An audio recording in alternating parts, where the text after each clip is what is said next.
Hi everyone and welcome to Studio Jake. I of course am your host, Jacob Airy, and I'm excited to be here with you today. Don't forget to like this video, share it out. You'll probably see it on multiple platforms, so share it out on all those platforms if you don't mind doing me a favor. I would really appreciate it. So I actually was planning on starting back my YouTube channel last week, but I got a cold. It was not the unknown virus of unspecified origin. It was just a cold, but it caused me to cough. In fact, I'm still coughing. So you might see some jump cuts, and that's me just going into a coughing drag. But anyway, Happy New Year, belated. I'm happy to be here. I'm happy to be back. Happy to get back talking about pop culture, one of my favorite things to talk about. So I wanted to talk about something happy. I wanted to talk about the Spider-Verse. I wanted to talk about No Way Home. That's what I wanted to talk about, especially how much I loved that movie. You can go and read my review of it on my website, StudioJakeMedia.com. But no, we have to talk about sad sack Ben Affleck.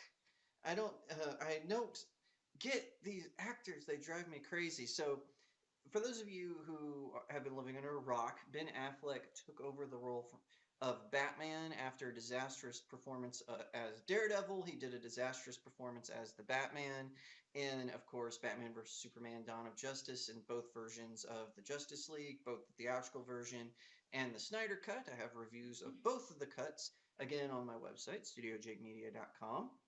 But I could talk about Ben Affleck's performance all day. You've seen me do debates about it. I debated a Snyder fan on Ginger Man's podcast one time. You can go and check that out at Fighting the Void. Um, Fantastic debate. I had a really good competitor. I think we both got our good points in. Neither here nor there about this. So this is what aggravates me. There are these directors and actors, and they want to come after comic book films after they cash their paycheck. So James Cameron, of course, is really famous for doing this. He, of course, was going to launch the MCU. He was supposed to direct Spider-Man, but then he turned around and plagiarized Fern Gully: The Last Rainforest so he could make Avatar. Um, and that's his franchise. Of course, he's a total hypocrite, but he likes to criticize, comic book films. Same with Martin Scorsese, who's made a career out of pretty much making gangster films. And by the way, both James Cameron and Martin Scorsese are good directors. This is not a comment on their talent. This is a comment against what they're saying. I'm pushing back. I'm calling them hypocrites. Like I said, Martin Scorsese making a bunch of gangster movies. One of my favorite films that he made was Cape Fear. One of the worst films he ever made was The Irishman, which is kind of ironic because he made that after his little New York Times editorial. And now Ben Affleck, who not only got a huge paycheck from doing those two films, but also got a loyal, thriving fan base who affectionately call him Batfleck. Of course, I call him Buttfleck because of how he moons the audience during Dawn of Justice. But anyway, it's obvious. Y'all know I'm not a fan. Now, recently he did an interview with Entertainment Weekly. I think he was with Harvey Weinstein's best friend, Matt Damon, whenever he made these comments. So he says, um, that movie theaters are mostly going to be for younger people and mostly about, hey, I'm so into the Marvel universe, I can't wait to see what happens next. There will be 40 movies a year theatrically, all IP, sequel, and animated. Okay, so why is that a bad thing? I mean, if the usual Hollywood stink isn't getting it done, then yeah, of course people are going to flock to these Marvel films. And I'm going to do another video about the Marvel Universe, about how I don't like the direction it's going and stuff like that later on. But I at least want to watch The Eternals. I haven't seen it yet. I told the story in another podcast I was in. I was asked to show my papers and I refused. And so I was kindly given a refund and told to leave, and which I did. No incidents, no police were called, thank goodness. But I'm going to wait till it's on Disney Plus, which should be coming out this week on Disney Plus, I believe. So I'm going to watch it, and then I'm going to make my video about the direction of the MCU.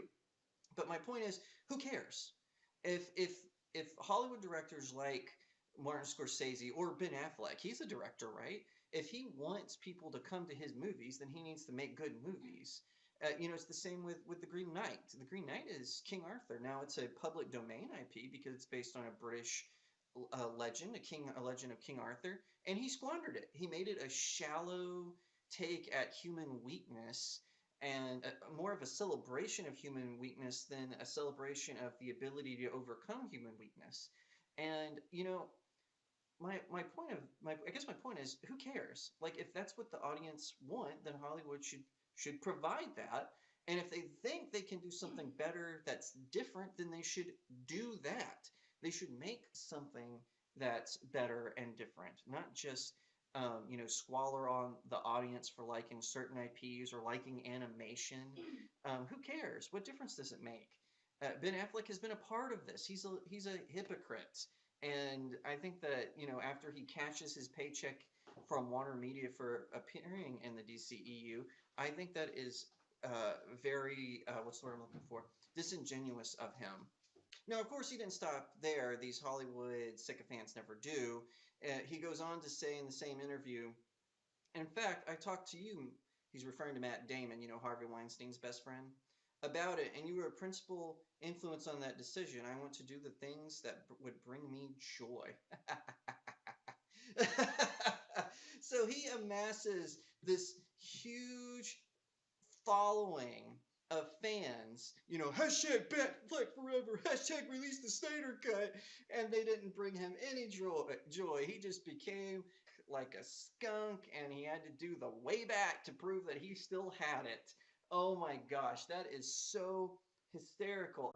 I think it's funny that these self-righteous Hollywood hypocrites, they want to lecture us about civility, but then they have their own demons, and of course, like I said, Ben Affleck and Matt Damon, they were buddies with Harvey Weinstein, and they tried to cover for him, and of course, Saturday Night Live had when it was revealed that Matt Damon and Harvey Weinstein's were basically bosom buddies, that they had to have Matt Damon on SNL so people could laugh at him and move on, but neither here nor there.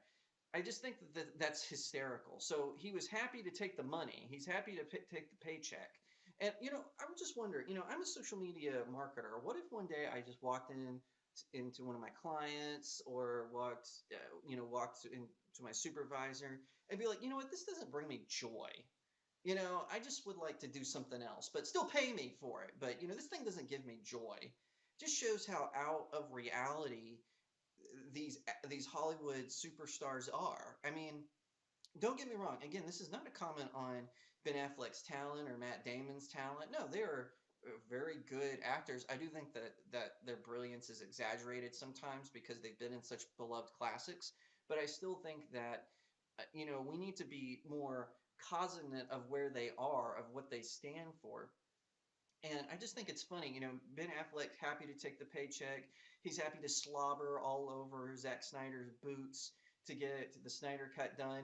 Soon as the check cashes, he's out there bashing. He's out there, sneering. And I just think that it's kind of funny that, he had ginned up all this praise. Oh, he's the best Batman. He's clearly the second worst Batman after George Clooney, just like he's the worst Daredevil. I mean, even the 80s Daredevil was better than Ben Affleck. Let's be real. The animated Daredevil is better than Ben Affleck's Daredevil. So he was a poor choice to begin with.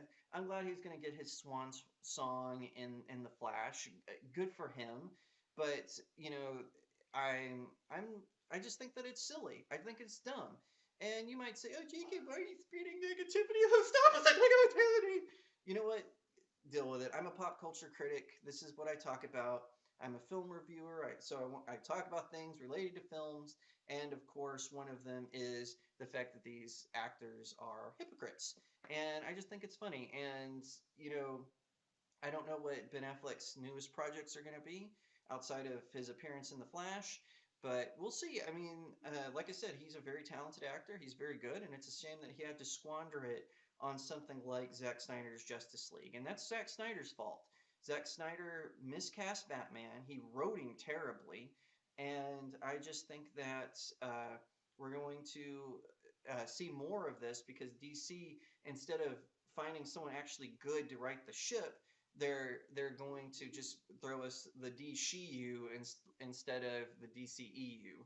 So come what may, I'm still kind of optimistic about the Batman with Robert Pattinson. It's so funny. Every time I see the trailer for the Batman, I get excited. But then Robert Pattinson or Matt Reeves opens their mouth and they start talking, and it drives me crazy. What the things they say. They clearly weren't passionate about Batman. They were clearly just passionate about making a movie. And I wish that they had been more focused on making a Batman film. But anyway, I hope you enjoyed this little rant. Welcome to the new year. There's plenty more to come. If you enjoyed that video, be sure to hit the like button, leave me a comment below, share this video out, and I would really appreciate it if you chose today to become a subscriber to StudioJake. Thank you so much for watching. You can follow me on all my socials that are in the description of this video, and I'll see you next time right here on StudioJake.